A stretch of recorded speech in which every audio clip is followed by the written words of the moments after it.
Okay, and welcome back to the King of Smut 95 plays Langrisser, and today we're doing level 7. Okay, so level 7 is an interesting level. It's another one of these. You gotta try to rush across the bridge to basically rescue Albert out of the castle. Okay, now the castle's under siege by a bunch of your typical weirdos and stuff, and himself, he could probably hold out for a while. Okay, the problem is that in the middle of the game, the enemy reinforcements will come in, which is in the form of Lance again. The horse units are going to be hard to deal with by himself. So, what you're going to have to do on this level is this is based on speed. So what we're going to have to do is we're going to have to make sure we get our units across the bridge as fast as we can before all the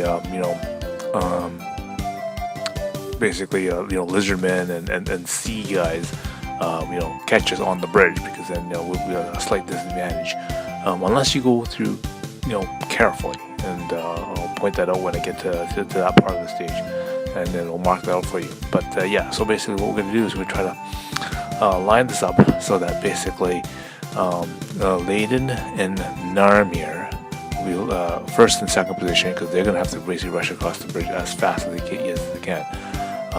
I'm going to load up Taylor at the next spot there. We're going to put Mina and Jessica in the middle, and we'll have Sue at the very end. Okay, so those guys up first. We're going to use Soon as a decoy type unit, and then we'll see how this is going to work out. Alright, so again, what I pointed out here is what you're going to need to do is you're going to need to get Layden and Narm over the bridge as fast as you can get them over. Okay, so I can usually use the commander and move him, and then let the computer select out, but it's kind of important to get across the bridge in a certain way. And the way I'm going to try to attempt to get across the bridge is I'm going to basically try to build a line. Again, that's how you say a wall. Okay, I'm trying to walk through this bridge, single file. Okay, and we're going to walk through a single file on the left-hand side of this bridge, because what happens is that on the left-hand side, if the lizardmen have to attack me going across the bridge, then the bridge is actually counted as a land hex, not a water hex. So therefore, those guys don't get a bonus for attacking me from the water onto the land. Okay, they count as basically a land guy attacking another land guy. Of course, water lizardmen, when it's land on land, they don't get the bonus. So I know it's only a small little fraction. But that's that little bit of a bonus on both defense and attack that is important. So what I'm going to do is basically I'm going to walk Layden as fast as I can across this bridge in a single file fashion. Okay. Likewise with Narm. Okay. I've also equipped her with archers, because again, the idea is to get across the bridge as fast as we can and take on those horse units. And basically wait for Lance and his reinforcements to come in, and then we'll take care of them as we get them, right? Alright, so the next person we have on lineup is Taylor. Okay, now he is going to have a bunch of lizardmen again, or mermen. Okay, and he can also go against lizards and that kind of stuff there. But while he's available for me, usually we'll use him in the water stage here. Chris will go right up behind Narm, and they'll back them up. Jessica can and soon go up on the other side, and what they're going to do is they're going to act as a decoy to hopefully pull some of these units away from Albert's castle, and basically hopefully make them come over and attack soon and those guys. Okay, so that they can deal with them there. There's also a bridge over there. That's hopefully when those guys come across the bridge, Taylor and those guys can come and hit him at the same time. See, so we'll try to track this platoon of these necromancers and that kind of stuff in that group there that makes you come across there. Okay, so that's a strategy for level 7. Let's see how we can do that. So you can also notice that these lizardmen are coming out at us. So again, we were kind of being prepared for that. So Chris and those guys, she can take it on those guys. But of course, Taylor is got the merman, so he can attack those guys with hail and water. So again, here we go. I'm going to try to build this single file wall here using Laden here, and try to get these units across and get them ready. Because the lizardmen are coming from my right hand side, and we're going to have to get ready for them for when they arrive. So that's why I want to make sure I get these guys up here as fast as I can get them, and as soon as they arrive, start splitting them up and moving to the left side of the bridge when they start arriving. Okay. The other thing you should also be cautious about those guys is that these guys also have the blizzard spell. So once the commander gets close and he throws that blizzard spell, you guys can take area effect damage. So you gotta be careful when that happens. All right. Okay. So over here, what we're gonna do is we're gonna basically get Jessica and Nalu. Jessica and Chris over here. Have their monkmen ready to take on those lizardmen. Make them come onto the land, and then they can take them out pretty easily. While Taylor's going to try to slip by them, and start taking them on from the side. Again, so he's going to be going on here. Thorn here. He's going to act as the decoy unit, so we're going to try to decoy some of those guys over, and see how that works over there. Right? Okay, so while the action's going, I'm going to go back to answering some of your comments and answering some questions that I did come across since my last video, and hopefully this time around, I won't spend the entire episode talking about Radio Shack stories. However, if you're interested in more Radio Shack stories, by all means, go to the comments below and say, hey, more stories. Okay. Anyway, so another question that sort of came up is that you're playing lots of video games, that kind of stuff. Do you have any good cheat stories, or how many sort of video games, that kind of stuff have you played? But you haven't use a cheat and that kind of stuff, to do weird things, or what are some of the weird things you did when doing cheat stories? That's an interesting question. At the beginning, I didn't really have lots of those consoles and that kind of stuff, and I know that things like those game magazines and GameFAQ.com and that kind of stuff, handouts of hints and codes and cheats and that kind of stuff you could use. But I'll make some different ones that sort of so they're not the same as well. Yeah, I grabbed a cheat out of a magazine, and that's what I played, right? Let's go all the way back to the Apple II days. One of the things I remember I did is using the template from I think a Nibble magazine.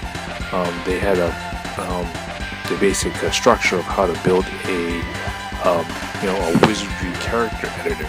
So again, this popular RPG game for the Apple II computer was Wizardry, and they had a way that you could modify the characters a little bit and transfer them and whatnot.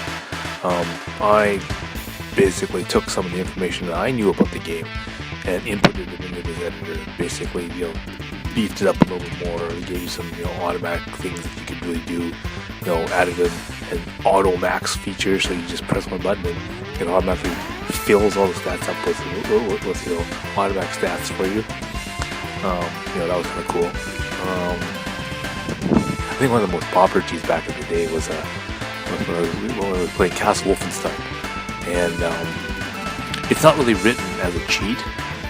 So if you ever go to a magazine and say, "Oh, well, what's the code for Castle Wolfenstein?" There really isn't one. But one of the things that we, when we played the game, we discovered is that you walking around the game and whatnot, and, you're playing, and you're shooting all the dancing guys, and then the way that the Apple II runs is it doesn't actually store the entire game in the memory, right? Because it's just too big of a game. It needs to move on and draw the next level and that kind of stuff. But what it does is that when you move from one room to the next room, it has to go to the disk drive to load the next level in. Okay, and then also at that same time, it also saves your position in the game. Okay, which is very important, because what happens is, let's say you're in a room, okay, and you're just doing your own thing, and all of a sudden those SS guys show up, and then you're surprised, or whenever they come up to you, and you get captured, you get killed. Okay, so let's just have a little break in the story here. Let's go back to the action here. So now, Layden has now gotten to the end of the bridge, and he's basically got his forces across to their side, and has now basically been able to penetrate and kill off all the horses that were guarding the other side of the bridge.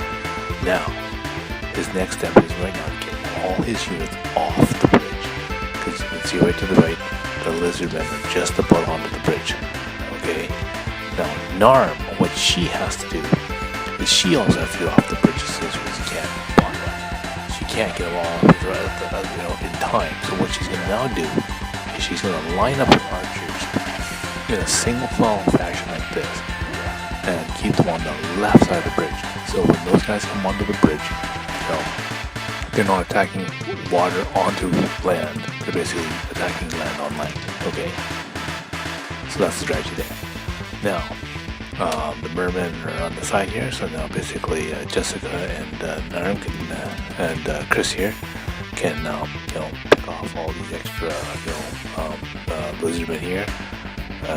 Taylor has really no problem taking on those guys there. It's just kind of watch the damage from those blizzards, but other than that, it's should be relatively simple to take on these guys right now, and try to knock them out.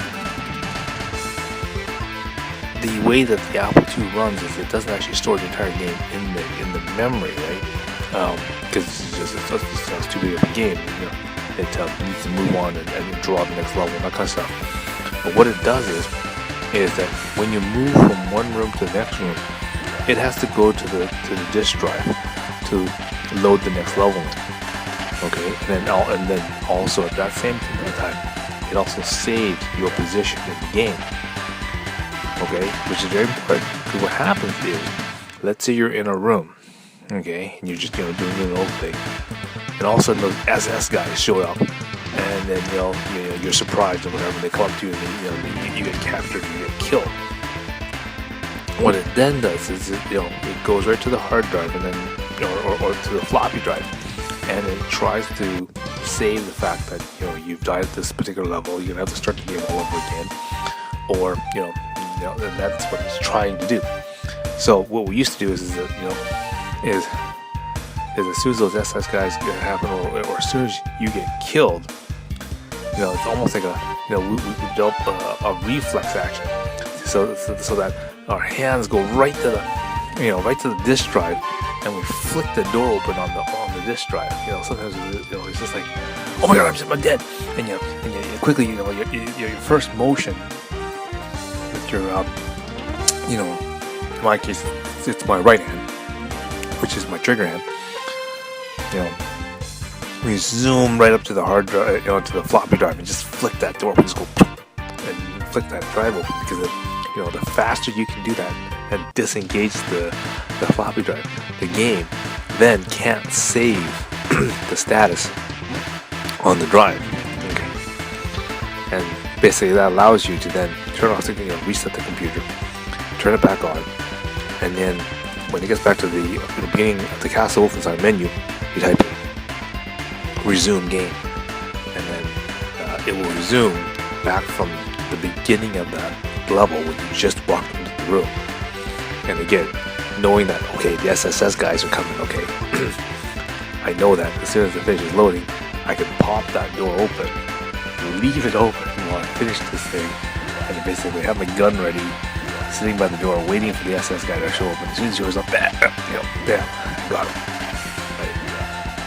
You press the space bar to hold him up as soon as he appears, and then you can basically, while you're sitting there holding the gun at him, you can then sit there and, okay, I'll take all the weapons, I'll take his whatever, and then I'll shoot him. So yeah, that was one of the absolute fun sort of I guess a little cheat, a little side around on that particular game that we used to always do, and that was great. But yeah, let's go a little bit more modern. Let's go to these modern consoles. Actually, another game I remember I was really a big fan of those SSI games, strategic simulations Inc. And they made a lot of really good, those strategy hex grid type games, like things like War in Russia, Battle of Normandy, things like that. And I remember, because those were written in Apple Basic, those were the games that we were able to crack, and then basically in the middle of the game press Control C, and then basically you can list out and load up the game. So I remember one of the times I was doing that, I was looking at it, I modified the game in such a way that the menu had, I think, options 1 through to 7. Okay, but I made an option 8 and an option 9 that was hidden in the game. So if I was playing against another person, I'd hit option 8. It wouldn't show up on the menu, but I hit option 8. And what option 8 would do, it was it would regenerate units. So for example, the game is War in Russia, and so basically this is basically the German advance into Russia during World War II. Okay, so basically you play the Germans and you just roll your tanks over all the Russian units and just cream them, right?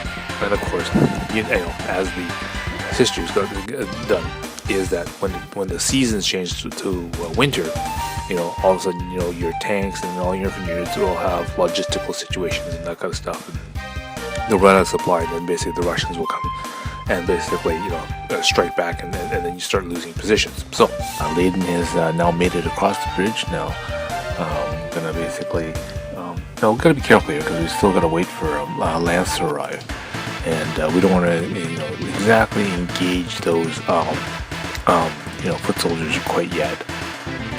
Okay, Narm has basically, as I said, lured them out by building a linear single file line across that bridge, and then basically the guy attacked and got his, lizardmen aren't doing very well against the archers, and then basically we were able to draw the boss onto the bridge, and then once he's on the bridge, then we attacked him and got rid of him. So now over here, Jessica is now going to engage the units. Okay, she is now leveled up. She can become a wizard or a bishop. In order to do the 4 stages of level up on this one, you want to make sure that she becomes a bishop, and then that way she will be able to get the 4 level changes on that. Again, it's gonna be kind of hard because she doesn't get lots of experience all the time, but that's basically what you want to do. So change it to bishop and make her that. Okay. Again, so usually it's she's not so much hard to level up. It's more Chris that has the problem getting all the experience points, but try to distribute when you can, right? And we go over to Thorn here. He's also over the edge here, basically decoying the other barbarian units over, which is good. Taylor can basically now is free to do stuff. He's with the exception of the one serpent boss guy, it's not that important what he does, so he can go up and assist Thorn up at the top there if he wants. Okay, person, I hit option 8. It wouldn't show up on the menu, but I hit option 8. And what option 8 would do, it was it would regenerate units. So for example, the game is War in Russia, and so basically this is basically the German advance into Russia during World War II. Okay, so basically you play the Germans and you just roll your tanks over all the Russian units and just cream them, right? And of course, as the history's done, is that when the seasons change to winter, all of a sudden, your tanks and all your infantry units will have logistical situations and that kind of stuff. You'll run out of supply, and then basically the Russians will come and basically, strike back, and then you start losing positions. So, I made an option 8, okay, on this menu, and option 8 would basically re-heal all your tank units back to, so all the damage would be erased. Your supply, okay, so how much, fuel and that kind of stuff, would go back up to 100%. So you basically have, fully healed and fully supplied units all sitting there, and all the fatigue. So, their combat fatigue and that kind of stuff would be reduced down to 0. So they're unfatigued. So basically, even though all these blitzkrieg units, panzer units have run through basically all summer and through the fall, and then basically once they're in Russia, and you'd think that the fatigue level would be high, but option 8, bing, there you go, all my tank units are healed, all the logistics are back to been reset. So then basically when winter turns around and the Russians are supposed to do their attack best, they'd be like bang, hitting essentially a brick wall of panzer units, and they're getting wasted, and I just keep rolling forward and take over the game. So I love those little bizarre games like that. Guadalcanal was another one of those SSI type games, which is basically the whole entire Midway Guadalcanal campaign, basically of the Pacific War, where the U.S. Basically carrier forces are going in from Japanese carrier forces, and I remember I figured out how to I figured out what all the different stats of the ships were.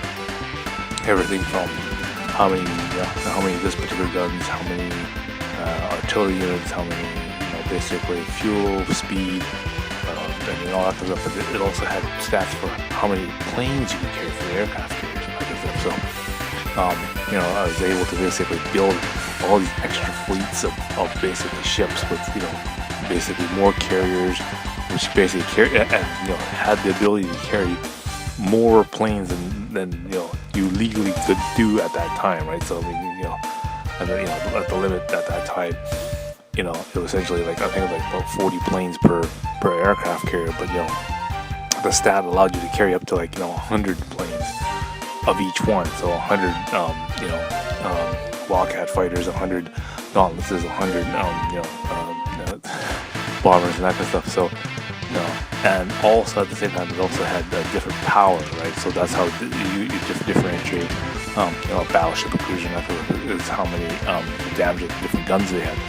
So it had the ability to basically make an aircraft carrier not only carry twice as many planes, but also have the firepower, the naval firepower, the equivalent of a battleship. So basically, you had this extra fleet that all these ships within this extra fleet also go up, and then you just mow down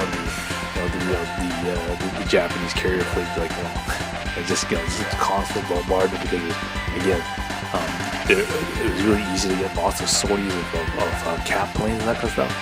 So it's really easy for the Japanese to come with their attack things to try to bomb Guadalcanal. But the problem is there's so much airplanes in the air as cap and whatnot. It was just they were just ripped to shreds by the time they actually got to the actual island. So that was another one of those fun sort of sort of attacks or whatever they're called. That I ended up putting in the game. So that's always lots of fun doing that. I still like booting up the emulator once in a while just to put that game in and just play it again. And of course now it's nicer because now the processing is so much faster. I don't have to wait for the computer to think as much. Now with these new processors and these new emulators, it was really nice. So it's now really comfortable to play those type of games and just kind of have things. I think back in those days, one of the notions is, like Party Life says, I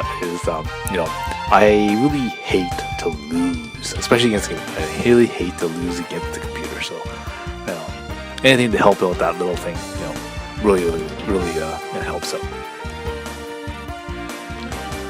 Okay, so let's go back on the storytelling here. Let's see. So, let's get away from the Apple II here, and let's go to the next system. So the next system that I did lots of stuff with was like more like the Super Nintendo, like a Genesis type of thing. I remember the first thing I remember that I always did a lot of was we played like a lot of Street Fighter and that kind of stuff, and Art of Fighting and that kind of stuff. And one of the hardest things for me was that I could never get the Shoryuken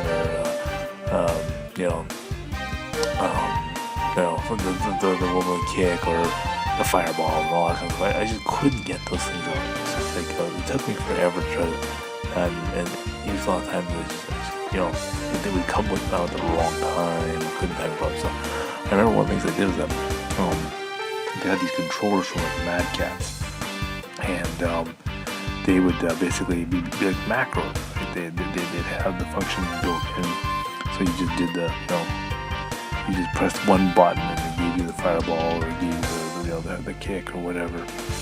And so I remember I had one of those things, and it was that I mean, I still wasn't very good at the game, but at least I could get the moves out, and I was at least somewhat competitive anyway. Still got my ass kicked by a lot of people anyway, but still I was able to play the game. And so that's one of the things I remember I had lots of fun playing with back in the day. But other than that, I didn't think I had anything too much in the way of those systems. Specifically, I know that the next system, of course, that the note was the PC Engine. Of course, that's the version of Langrisser that we're playing right now. And there's a lot, they had a lot of game codes and that kind of stuff, where if you did a certain thing, press certain buttons, you can get into different modes, and you can do different things. And again, part of the reason I'm doing these walkthroughs is that not only is there lots of levels that need explanation and that kind of stuff, but one of the things that isn't out there is documentation about this particular system. And I'm not gonna, I'm just gonna tease it a little bit. There's something here that isn't anywhere online so far that I've managed to find, and no one's done a walkthrough for this part on any system, because they haven't gone through and played the basically PC Engine version of it. They played, the English version. They played Warsong and that kind of stuff. But this thing that I'm gonna document is not in any of those systems. Okay. So what I'm going to get you there. Okay, I will get you there. Stay tuned. Click subscribe and click like, and I will get you to this, to this hidden thing. And it's very interesting, and this is why the PC Engine is the de facto standard, fan favorite. And when I get you there, you'll see why it is the fan favorite. Okay, so we've reached turn 10.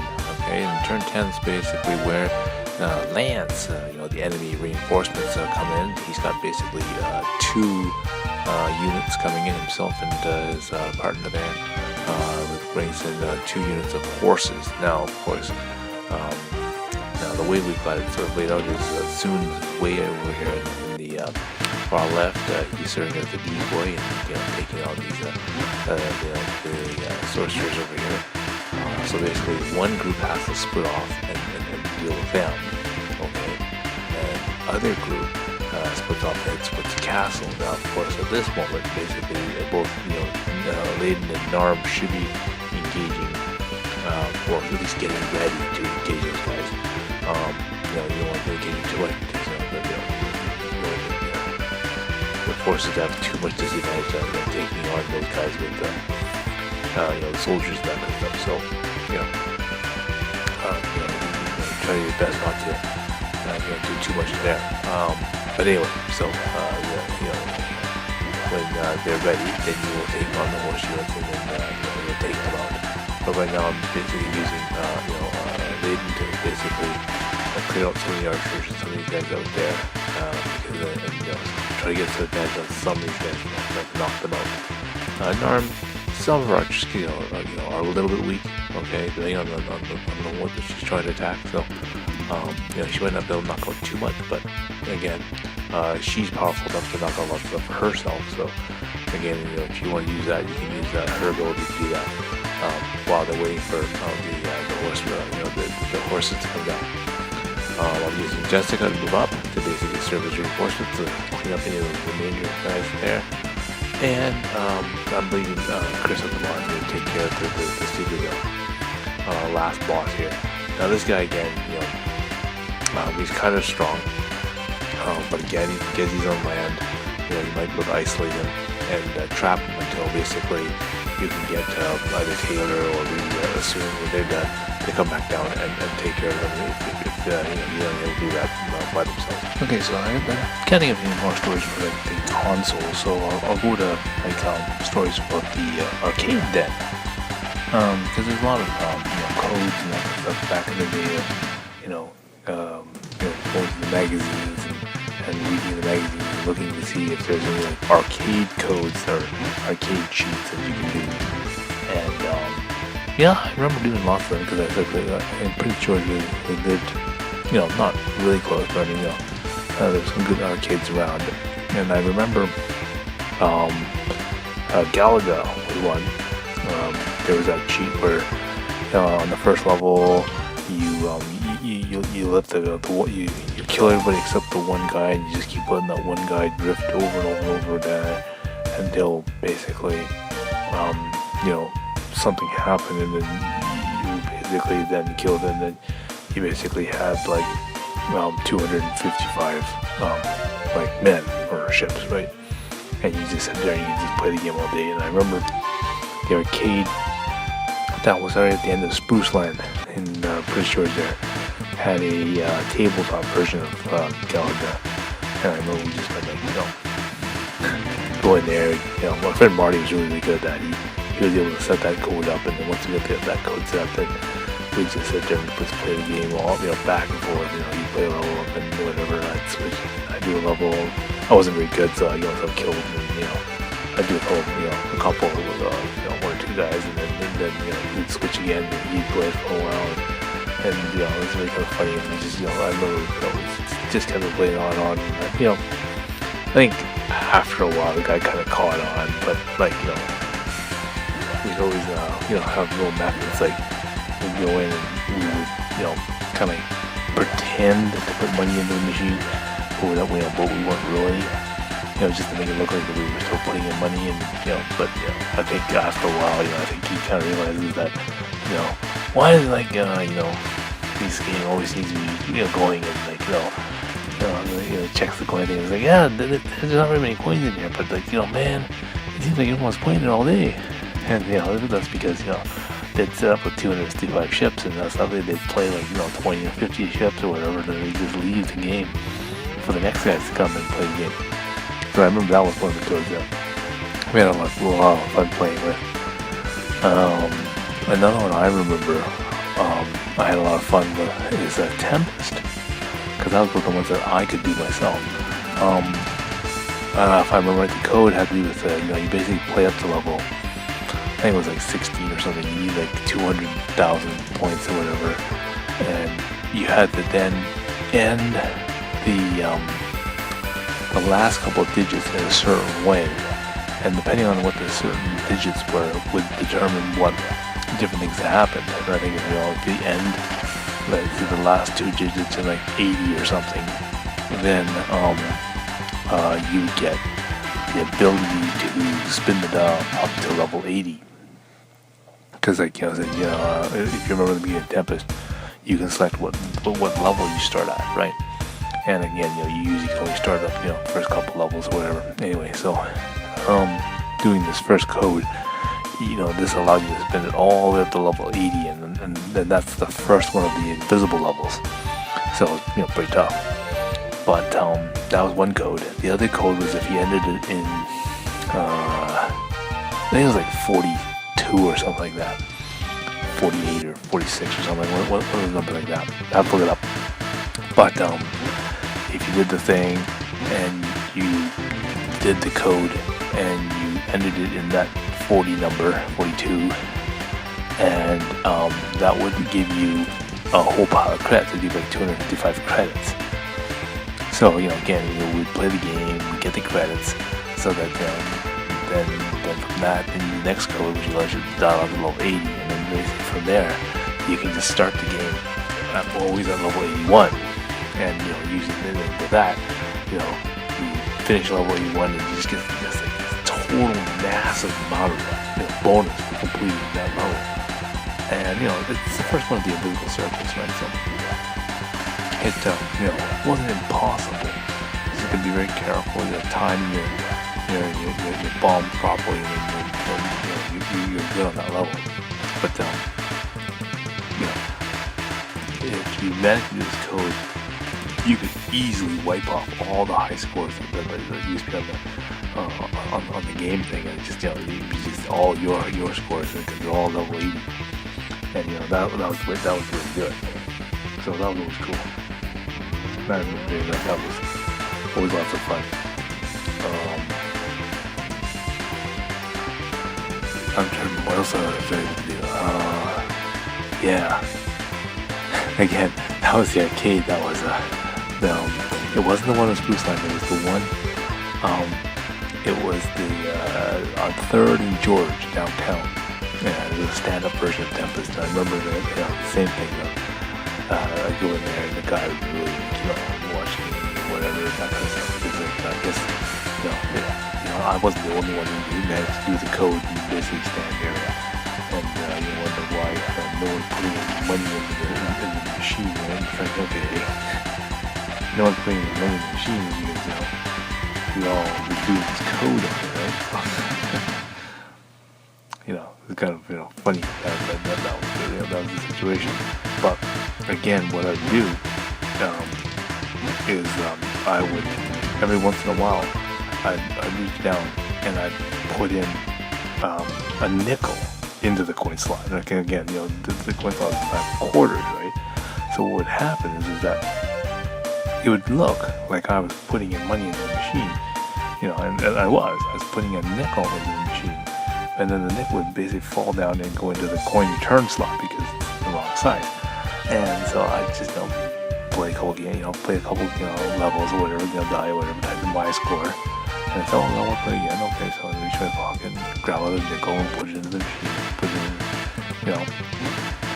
it's already had credits and all that stuff. So okay, just press play, keep playing, a little bit more,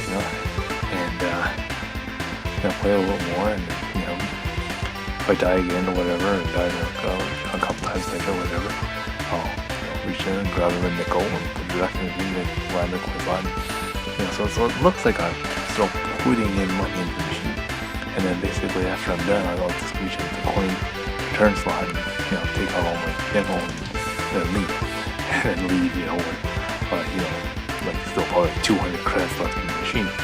And then that won't use that, or if someone's watching, they're saying, hey, you want to take over the game? Here you go. And I just, get that kid, a whole bunch of credits that, he'd be playing it or whatever. So I remember doing that. That was, and I remember that quite a few times because it wasn't that difficult to get to that level in order to, in order to play that. I think it was like level 16 or something. It was just a little bit beyond, dialing the level up to the highest point, which was like level 12 or something like that.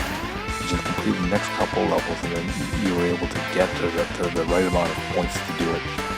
And then you basically just carefully hit spikes to end the digits to the right number that you want, because a one fire bullet onto a spike gave you 1 point. So it's just a matter of carefully tapping out the number, so you got the right digits ending on you get. So that was another good cheat that we used to do all the time in Tempest. And pretty much arcade downtown had a hard time with that one, so that was really fun. The other one I sort of remember doing a lot of was Sinistar. Now, I only ever remember ever happening twice. I think Marty ended up hitting it once too, if I remember right. But again, it was the arcade downtown.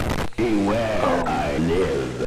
And it was the one where basically, if you remember the game Sinistar, you basically, you load up your ship full of Cinnabomb, you wait until Sinistar is built, and the Sinistar starts chasing you, and you start basically, doing the combination where you're basically round around the circle,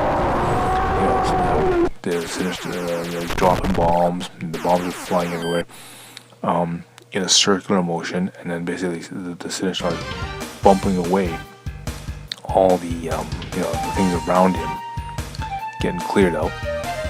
And what you would then do is that you'd be slowly releasing all the bombs, that kind of stuff. But sometimes what happens is that you get all the bombs out, and then the Sinistar basically catches up to you and then basically starts you on that death throw. But while he's doing that, he's more or less motionless, or he's at the center of the screen, and the Cinnabombs that you fling out, which are basically spiraling around as well, trying to chase him while you're going around the circular motion, it finally catches up to him. So while you're dying, especially if it's your last man, it's taking you down to 0 ships. And then all these Cinnabombs come and hit him and kill the Sinistar. So technically you get to go to the next level.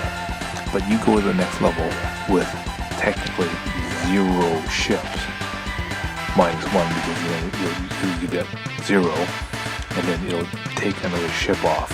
Assuming that because then you'll be at like 1 ship -1, which is 0.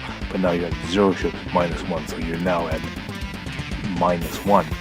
And of course, anyone who remembers how hexadecimals and stuff work is that when you try to subtract 1 from 0, it goes to FF. And of course, a lot of times when you translate FF, it becomes 255. So hopefully now you have 255 ships starting the next level. Okay. So I've only remember doing that like twice, but basically, so then you get to basically start playing the game with 255 ships on the next level, and that's how we get these, you get to do a lot of things with people like Thrawn on again. So again, the usual, when you die a couple times or whatever, then you reach down and pretend to put in another, some more money into the machine and just keep playing it. And then after you get tired of playing it, you just sort of walk away from the machine, you hand it over to the next kid and let them play for a while, whatever. Or if you have a bunch of friends, switch friends and whatever, so that different people are playing the game. But yeah, I remember that was a fun cheat that I remember doing a couple times. Okay, so Taylor has now gained the level, and what you want to do is you want to make him a knight, because then the next level version of him would be magical knight. I mean, sure, to make him a serpent knight, serpent master would be kind of cool, but I mean, a lot of next levels are going to be like, at this point are going to be like more castle levels and that kind of stuff. So those serpent guys are that useful. Although maybe later on that maybe he'd be like a dragon knight or whatever, a crocodile knight or whatever. But in this situation now, it's probably better to make him knight. And of course, his third level change will be magic knight. The things like thunder spell and that kind of stuff are really useful. Those area attack spells, you want to get those. So we'll level up that way. Okay. So also looking at the other action going on here, we've now cornered all the horse units here, and so we just I'm gonna let Nam get in there and get rid of all those losers, and kill off Lance here because he's not very useful anyway. He's basically our generic whip boy, so let's just get rid of him.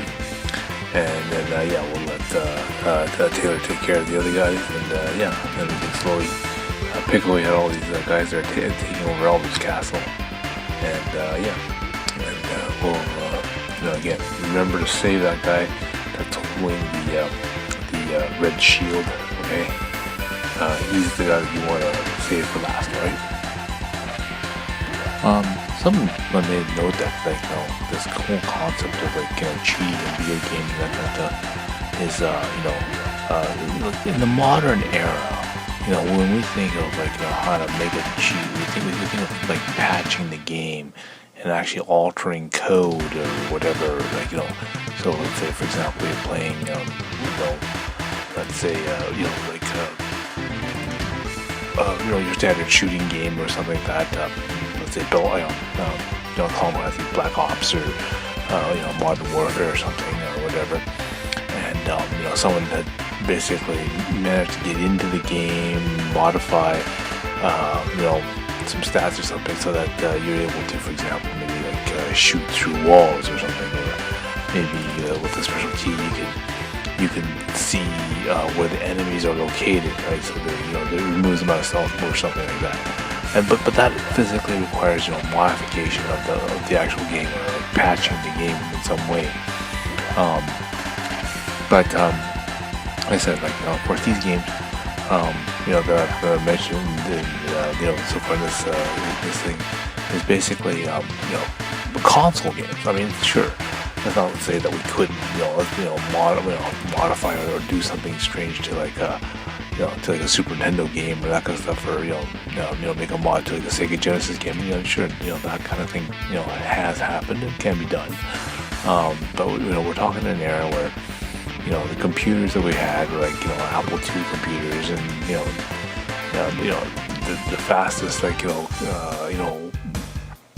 computer wasn't even Windows based, right? We're still operating in if we had Windows, it would be Windows 3.1 or something, right? We're still operating on MS-DOS.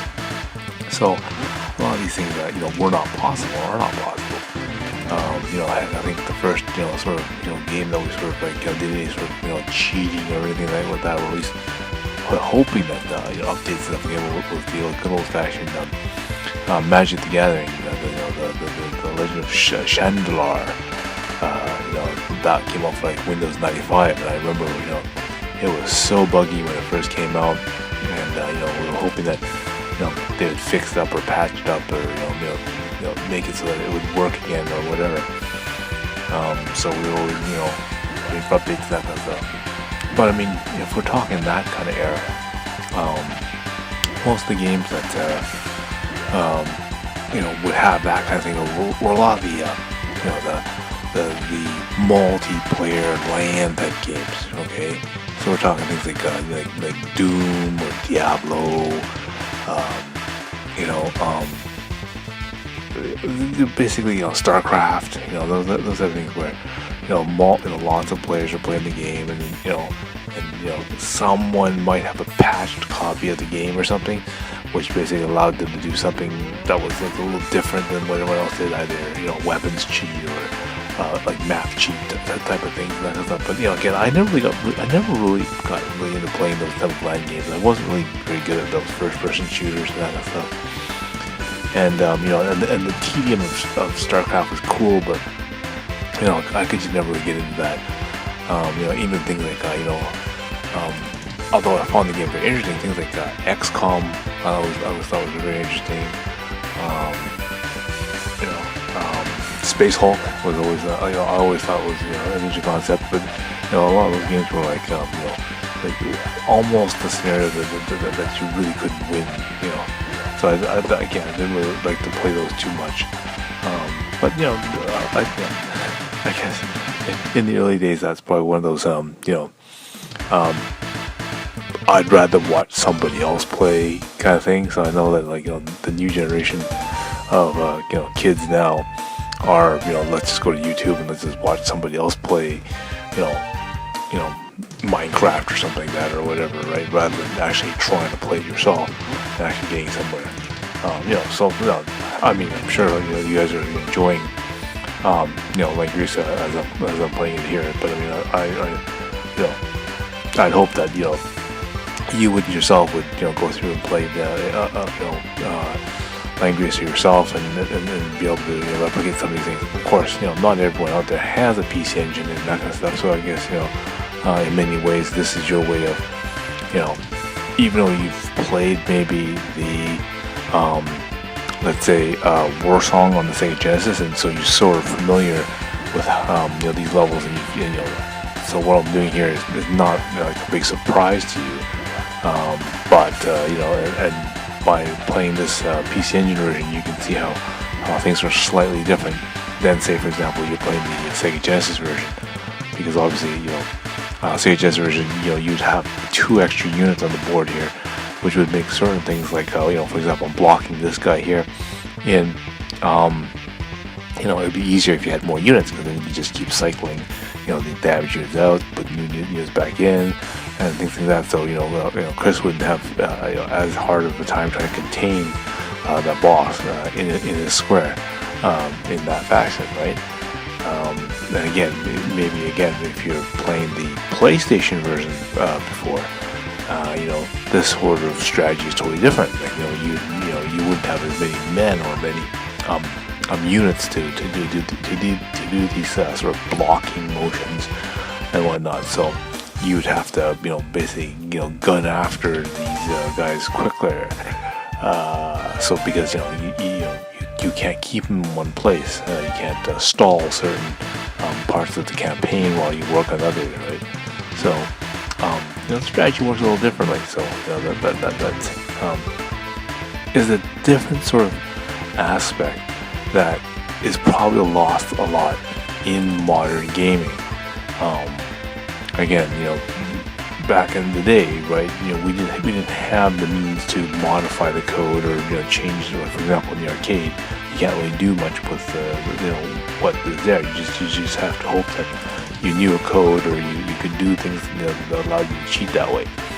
Super Nintendo, same thing. Unless there was a code or something that you could do it. Same thing with PC Engine here. I mean, there's obviously this code thing that didn't actually modify or do anything to the actual software or the CD-ROM or anything like that. Because again, we're in an era where the computers weren't fast enough.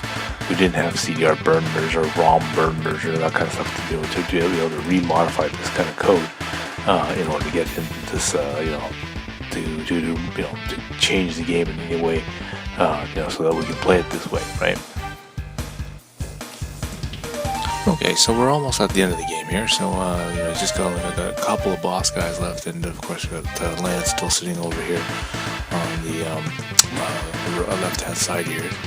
Gonna basically finished up everything in the castle here, so I'm gonna basically move Layden out of here, bring all his forces out because we don't need him there. I'm gonna use Jessica here to contain the boss with the red shield, because we don't want to kill him until the end of the phase, and then basically rip an arm out, and maybe she can take out some of Lance's horses here. Get some experience points on that. I'm going to use Taylor over here to go help Chris take out this guy, because Chris can't do it herself. So I'm going to use Chris to hold and maintain the guy in place so he doesn't go anywhere, and then basically I'll get Taylor to come over here and give her a hand, giving that blow to him, and then basically give him the experience points there. So it's pretty simple how to do it. There's not very much left to this game now. Thank you for staying tuned this long. I mean, this is like turn 20. A lot of people would have went straight for the leaders and killed the leaders, and then of course let the units go off. Okay, so Lance is zooming away from Zoom now that he's no longer being used as a lure. And again, if I really wanted to finish the game quickly, I probably could have just used Leidnir and just killed Lance within a turn or two. But I'm going to try to farm out the experience points here. I'm going to get Narm into the action, let her have the experience points for that. Going to get Taylor in here, and then basically use him to take this guy out. Again, he's tough, so even with Taylor, he's not that easy to deal with. So most of Chris's forces here are not even having too much success either. So we'll work on it there. It won't be too difficult. Anyway, so back to our topic of I guess performing cheats in video games and that kind of stuff. I mean, I suppose nowadays, we can bring things up to the future, or more present, I should say, and maybe what's going to happen in the future. I haven't played a lot of because I said, when I was playing Derelive Beach Volleyball, I was always looking and trying to find some ways to really get further in the game and try to understand how that game worked and whatnot. But did multiple other things. Doing a whole bunch of following of rumored trends. Someone said that maybe there's something that you could see on the screen that would indicate a better success chance or whatever. But I've took the extremes of actually recording myself playing the Derelive Beach Volleyball. I mean, back in the day, before people recorded themselves and posted it on YouTube. I had done that, by recording myself playing Derelive Beach Volleyball, and then but of course recording on tape, and then watching some of it back to see if I could spot some of the things that they're talking about. And, never did. I don't think that was probably one of those cheats that ever that ever materialized. So there's that. But I mean, Derelive Beach Volleyball is one of those that I remember on some occasions. I remember. Even that, a really simple cheat is the gambling cheat, of course, and that's any game that has the ability to go to the casino, has that ability that kind of cheat available, and then everyone knows that it's basically you save the game, then you go into the casino and you just load all the money and all your bets on, let's say, the roulette table or something, right? And then if you win and you strike it rich, then you get tons and tons of money. Great, you save the game. If you don't win and you lose, well, you just go back and reload your saved game. And so, chances are you're gonna get, you're gonna hit lucky somewhere along the road. You're gonna do it. So it's it's one of the funny things that I remember playing, quite a bit with, and it helped me out a bit in the game, especially. But then, when you hit jackpot a couple times, you really don't need to worry about it too much, because again, after a certain amount of time, you can afford to buy just about anything in the game anyway. It was still just trying to get all those swimsuits on all those girls. That was the hardest thing that you could probably ever do. But that's part of playing the game. So in modern day now, I'm again playing these things like Pokemon Go, for example. Now that's kind of a slightly different example of what modern gaming is, because Niantic doesn't reward hardcore players or grinding in this game. It really has this very inclusive model and think set. Okay, it wants everyone that plays the game to be able to receive the benefits and be able to play all parts of the game and basically feel included. So even the lowest level characters, players, Pokemon Go, even new players that play Pokemon Go, and people who have put the game away and then return back into the game, they'll be able to catch up or feel that they're making good progress in the game, even at the early stages of the game. Whereas players who've played the game ever since the beginning, aren't rewarded for doing grinding. They aren't rewarded for playing this game for so long time. They aren't rewarded for hitting level 40 and continuing to play, and basically doubling, tripling, quadrupling, even have 10 times as many millions of experience points in the game, but you get nothing for it. There's nothing for loot that shows that you've got 200 million experience points. They don't care. So in many ways, I wouldn't say it's not worthwhile cheating in the game, but it doesn't reward it doesn't reward you for working really hard at the game. So a lot of people have commented that maybe the easiest way is to get in or get more into the game is just to make more players, because ever since the raid system was introduced, the game promotes team play. More players get more involvement of players and more participation of players. So instead of having more physical human players, human players are now all just counted by the number of devices. Anyway, that's another story. Then I've got a video about my obsession with some Pokemon Go. So by all means, check it out. The History of Fan Anime. That's my other channel. So maybe do have a look at that. Okay, so we managed to kill off all the bosses. Lots of good loot in this level. Thank you for watching this long. All right. So don't forget to go down below, hit like, hit subscribe, and I'm going to continue making more of this level. So thank you for watching level 7, and see you again when I make level 8, okay? So until next time, see you.